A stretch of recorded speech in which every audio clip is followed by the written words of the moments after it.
Hello, everybody. It's the Film Optimist, and today I'm talking about Paranormal Activity, the movie that started it all. You can't deny that they made something out of nothing, and we were all oblivious to what we were being introduced to. The series wouldn't have gone the way it did if they went with either of the alternate endings. Also, you know that old saying, "Curiosity killed the cat." Yeah, we need to talk about that.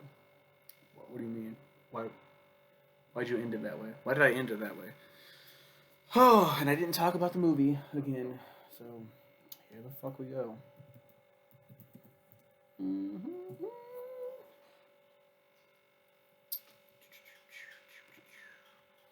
In 2006, San Diego couple Katie and Mika are facing a dilemma regarding a demon that has haunted Katie since childhood, which psychic Dr. Fredericks suggests is feeding off negative energy and intent on tormenting her. Katie takes Dr. Fredericks' advice seriously, while Mika uses a camera to record any ghostly activity and goes against advice of not handling the situation without a demonologist. The camera initially captures many strange occurrences in the bedroom during the night. They start off as mundane, such as only noises, flickering lights, and bedroom door movements, before escalating into more violent occurrences such as doors slamming, loud thuds, and demonic grunts and screeches. Katie, on one night, appears to be in a trance. She gets up, stands beside the bed, staring at Mika for 2 hours, and goes outside, none of which she recalls the next day. Yeah, he wakes up, he's like, where the fuck is she? And he goes out there, she's asleep. Oh, get the camera in my face, babe. Come on. Mika brings home a Ouija board. She a fight ensues. It doesn't say that, but she's like, why the fuck did you bring a Ouija? Why would you do that? Mika's a piece of shit. He's a horrible boyfriend. They get out of there. When the couple leaves the house, the camera records an unseen force moving the board's pointer to form an unknown message on its surface, which then spontaneously catches fire. Katie is increasingly aggravated by Mika's actions and demands him to stop, but he refuses. The couple on another night find footsteps on baby powder Mika sprinkled in the hallway and outside the bedroom door. Its path leads to a burnt photograph of a young Katie in the attic. Why is that? Oh, okay. Previously thought to have been destroyed completely in a house fire. Outside intervention is unavailable at this point, as the only contactable demonologist is out of the country, and Dr. Fredericks is afraid of making the demon angrier. That night, Katie is pulled out of the bedroom by an unseen force. Mika discovers a bite mark on Katie's back the morning after, motivating him to get out of the house, but Katie abruptly insists on staying. She's like, no, I want to stay. I want to stay, babe. And in the camera, she's like, you're like, oh, this bitch is possessed. Oh, no. On night 21, Katie gets out of bed again and stares at Micah for 2 hours before going downstairs. Katie screams for Mika, and he quickly rushes to help her. Afterwards, Mika screams in pain. Yeah, when she screams, it's intermingled with demonic screams. After a moment of silence, Mika's body is violently hurled at the camera, which is knocked off the tripod, revealing a demonic Katie standing in the doorway with blood on her shirt. She crawls to Mika's body, then looks at the camera with a grin. As she lunges toward the camera, her face takes on a demonic appearance just as the scene cuts to black and another growl is heard.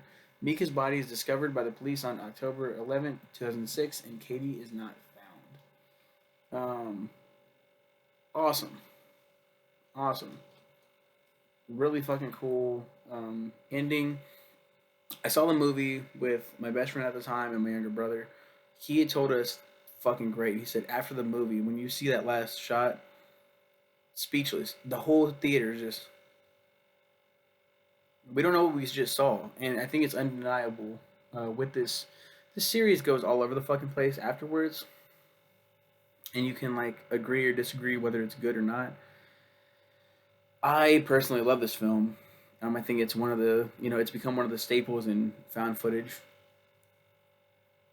They had taken a huge, significant break from Blair Witch Project and films such as that, and like I think the VHS series is also found footage. I don't know. I just know this one hit the mainstream like crazy, and it does things very effective. It builds up.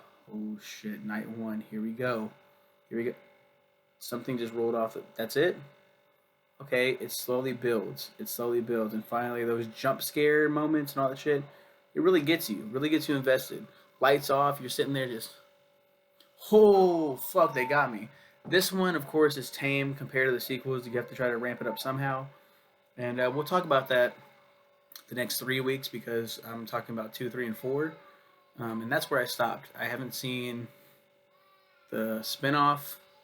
I haven't seen the next. There's now like 3 more sequels, 2 more sequels. I don't fucking know. Let's talk about the alternate ending, shall we? Once Paramount acquired the film, the original ending was scrapped, and two new endings were developed for the film. One of them being the one seen in theaters. The scrapped ending was shown at only one public viewing. Instead of the theatrical ending where the possessed Katie carries Mika's body and throws it at the camera, Katie returns to the bedroom alone with a knife she used to kill Mika. She sits on the floor against the bed and rocks back and forth.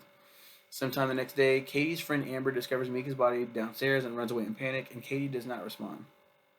At 9 p.m. the next evening, two policemen enter the house and reach the bedroom where they find the possessed Katie with a knife. Seeing them, Katie suddenly returns to her normal state and asks about Mika. After the attic door slams by itself, one of the officers panics and shoots and kills her. The camera fades to black as the police officers continue searching the house for the source of the sound. An epilogue text appears dedicating the film to the memory of Mika and Katie. If they wanted to do just like a one and done, that would have been cool. Another alternate ending. In another ending, Katie, after killing Mika off screen, comes back upstairs alone like the original ending. This time, she closes the bedroom door and approaches the camera. She then faces the camera and slits her own throat, taking her life. Her lifeless body then drops to the floor while the camera fades to black. Again, could have been like a one and done. I don't know. I don't even know if they knew what this series was going to be. Like once they like hit like how much money did this shit make? So the production value was 15,000. The post production was 215,000. I don't know if that's including the 15,000. Like they gave like 200,000 more. After they saw what they could do on the small budget, they gave even more money to see what else they could bring to the table. So I think maybe that's like the total 215. If not, it's 230,000. Still very fucking cheap for a film. Very fucking cheap. Made $193.4 million. God, what a huge win! What a huge win! Um, like I said, undeniable, undeniable. We'll continue this saga next week. Paranormal Activity 2. Yeah, I do remember sitting in the theater, and this is unrelated to the film, but there's these guys talking throughout like the majority of the film. Don't you hate that shit? They're just talking the whole fucking time, and my best friend at the time took some fucking like quarters and like some change. And he was like, "Shut the." He's like, "Hey, could you guys please?" He's like, "Could you guys be quiet?" And they're like, something. He's like, and then they kept talking. And he was like, "Hey, could you shut the fuck up?" Threw the coins at him. They're like, and they're just so pissed off. They shut the fuck up. Then in the movie stop and we're just like, we got up, and then he turned around. And he's like, "Hey, thanks for ruining the movie, dickhead." I'm like, "Oh, you threw your money? Yeah, good. Like you threw this. Like, there's your money or whatever." And I was like, "Ooh, shit!" Like we were just fucking teenagers talking shit. But it is true. Like these guys were older. Um, you don't go to a fucking movie theater and talk the whole time. Shut the fuck up and let people enjoy the film. And even with them talking, the majority of the time, it's a fun movie. So next week I'll talk about Paranormal Activity 2, which is, for those that don't know, kind of a prequel esque, midquel esque thing.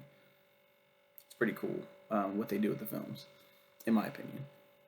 Thank you guys so much. Take care, and lights off.